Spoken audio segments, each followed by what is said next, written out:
আসসালামু আলাইকুম সবাই কেমন আছেন? আশা করি সবাই অনেকটা ভালো আছেন।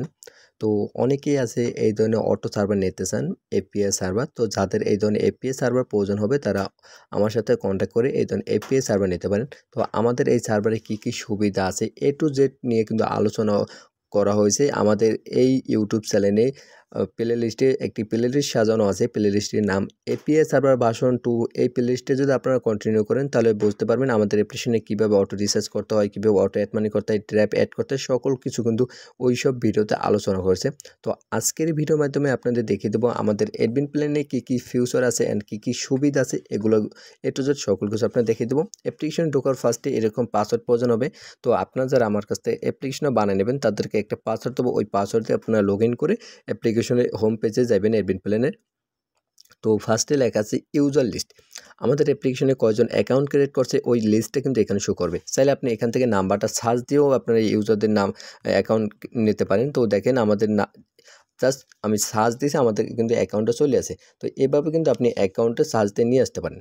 তারপরে এসে এখান থেকে আপনার ইউজারকে ব্লক দিতে পারবেন। তো ব্লক দেওয়ার জন্য এই তালা ইকোনমিটা ক্লিক করবেন। তারপর এখান থেকে যদি ডিলিটের উপরে ক্লিক করেন সাথে সাথে কিন্তু ইউজারটা ব্লক হয়ে যাবে। দেখেন এখানে কিন্তু ইউজারটা নাই, লক ইউজার এখানে আছে। চাইলে ইউজারকে আনব্লকও করতে পারেন। আনব্লক করার জন্য তালা ইকোনমির উপরে ক্লিক করে আনব্লকের উপরে ক্লিক করলে এটা কিন্তু আনব্লক হয়ে যাবে। তো আশা করি কীভাবে একটি ইউজারকে ব্লক করতে হয়, কীভাবে আনব্লক করতে হয় এটা বুঝতে পারছেন। তারপর অনেক ইউজারকে চাইলে আপনি নিজে ব্যালেন্স দিতে পারেন। তো ব্যালেন্স দেওয়ার জন্য এখানে যে ডলার আইকন আছে মিডলে, তো এই আইকনটার উপরে ক্লিক করে এখান থেকে আপনার নিজে কিন্তু ব্যালেন্স পাঠিয়ে দিতে পারেন। তো দেখেন আমার এখানে 100 টাকা ব্যালেন্স দেবো। তো এখান থেকে যদি আমি 100 টাকা দিয়ে যদি সেট করে দিই কিন্তু ব্যালেন্সটা কিন্তু আপডেট হয়ে যাবে। আমি একটু আমার অ্যাপ্লিকেশনটা দেখাই আপনাদের।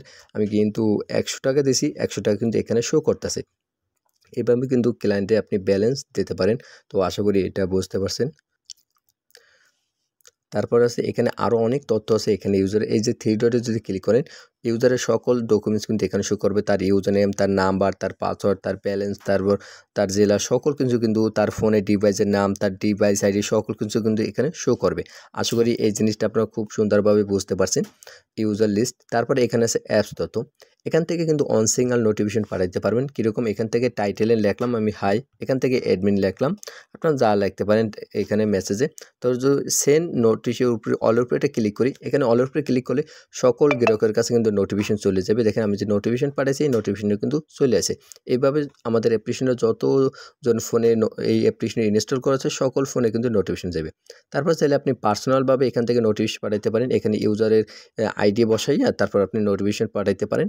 তারপর আছে এখানে অ্যাপ সেটিং। এখানে যদি আমি ক্লিক করি, এখান থেকে এডিটের উপরে ক্লিক করি, এখান থেকে আপনাদের যে পেমেন্ট মেথডের নাম্বারটা বসাতে পারবেন। এগুলো তো আগের ভিডিওর মাধ্যমে দেখাই দিয়েছিলাম। তারপর আবার দেখাই, এখানে আপনাদের অ্যাড মানি যে নাম্বার এগুলো বসাতে পারেন। তারপর হচ্ছে minimum add money, minimum client কত টাকা অ্যাড মানি করতে পারবে এটার অ্যামাউন্ট এখানে বসাতে পারেন। আমি দিলাম 5 টাকা। 5 টাকা নিচে কেউ অ্যাড মানি করতে পারবে না। তারপর admin number, email, WhatsApp, Telegram কীভাবে, এগুলো তো আগের ভিডিওর মাধ্যমে সকল কিছু আপনার সুন্দর মতন স্টেপ বাই স্টেপ দেখিয়ে দিয়েছিলাম। তারপর আপনাকে একটু ধরেই দিলাম জিনিসগুলো আজকের ভিডিওর মাধ্যমে। আজকের ভিডিওর মাধ্যমে অ্যাডমিন প্ল্যানে কী ফিউচার আছে সকল কিছু আপনাদের দেখিয়ে দেবো। তো এইগুলো সম্পর্কে সকল কিছু বুঝতে পারছেন।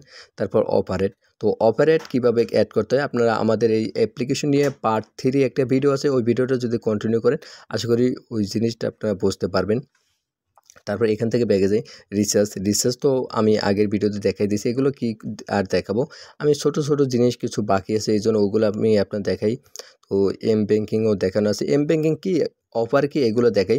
মানে নতুন অর্ডার, সাকসেস অর্ডার, বাতিল অর্ডার, আপনি যে কটা সাকসেস করছেন, আপনি যে কটা ফেল করছেন এগুলো কিন্তু এখানে শো করবে। এখান থেকে বুঝাই নতুন কেউ যদি অর্ডার করে এখানে থাকবে, সাকসেস করলে এখানে থাকবে, বাতিল করলে এখানে থাকবে।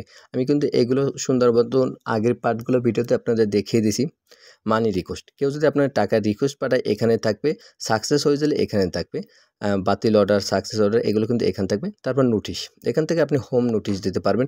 আর হোম নোটিশের ভিডিও পার্ট 2 দেখলে আশা করি ওই জিনিসটা আপনারা বুঝতে পারবেন। আমি এই ভিডিওতে জাস্ট আপনাদের একটু ধরিয়ে দেবো। আর আমাদের এই অ্যাপ্লিকেশন ইম্পর্টেন্ট একটা জিনিস আপনাদের দেখাবো, এই জন্য অ্যাডমিন প্ল্যান নিয়ে আলোচনা করতে আসলাম। এটা হচ্ছে নতুন সেটিং। এই নতুন সেটিং এতটা গুরুত্বপূর্ণ যা বলার বাইরে। যেরকম আমি নোটিশটা বন্ধ করে আপডেটের উপরে যদি ক্লিক করি, আমাদের এখানে একটা নোটিশ ছিল, নোটিশটা কিন্তু নাই হয়ে যাবে। দেখেন এখানে কিন্তু নোটিশ নাই কোনো। আমি যদি এটা অন করে দেই, নোটিশটা যদি অন করে দিই, তারপর যদি আমি অ্যাপসের ভিতরে যাই, এখানে কিন্তু একটা নোটিশ চলে আসে। কত সুন্দর একটা গুরুত্বপূর্ণ একটা জিনিস। আমি নোটিশে যা লিখবো ওটা কিন্তু শো করবে। তারপর চাইলে আপনি এই video, recharge, add money, banking যেগুলো আপনি ইচ্ছে মতন বন্ধ করে রাখতে পারেন। দেখেন এখন আমি এগুলো সকল কিছু বন্ধ করছি। রিচার্জের উপরে ক্লিক করলে রিচার্জ বন্ধ, অ্যাড মানির উপরে ক্লিক করলে অ্যাড মানি বন্ধ, ড্রাইভের উপরে ক্লিক করলে বন্ধ, ব্যাংকিংয়ের উপরে ক্লিক করলে বন্ধ। এগুলো কিন্তু অন করে বন্ধ করিয়া রাখতে পারবেন। আশা করি এই জিনিসটা কিন্তু আপনারা বুঝতে পারছেন। আর আশা করি এই জিনিসটা আপনার অনেকটা ভালোও লাগছে, কারণ এত সুন্দর ফিউচার কিন্তু অন্য কারোর অ্যাপ্লিকেশন ওরকম একটা নাই। আমাদের অ্যাপ্লিকেশনে আমরা নতুন আনলাম। তো যাদের এই ধরনের অ্যাপ্লিকেশন লাগবে, অটো সার্ভার অথবা ম্যানুয়াল সার্ভার, এগুলো কিন্তু আপনারা আমার কাছে যোগাযোগ করে বানিয়ে নিতে পারেন। তারপরে হচ্ছে ব্যালেন্স সেন্ড, এটা আপনাদের অতটা প্রয়োজন নাই। ব্যালেন্স সেন্ড করতে হলে আপনি ইউজার লিস্টে এসে যার ব্যালেন্সে টাকা অ্যাড করবেন, এখান থেকে আপনার ব্যালেন্স সেন্ড করে দিতে পারেন। তো এটা আপনারা বুঝতে পারছেন।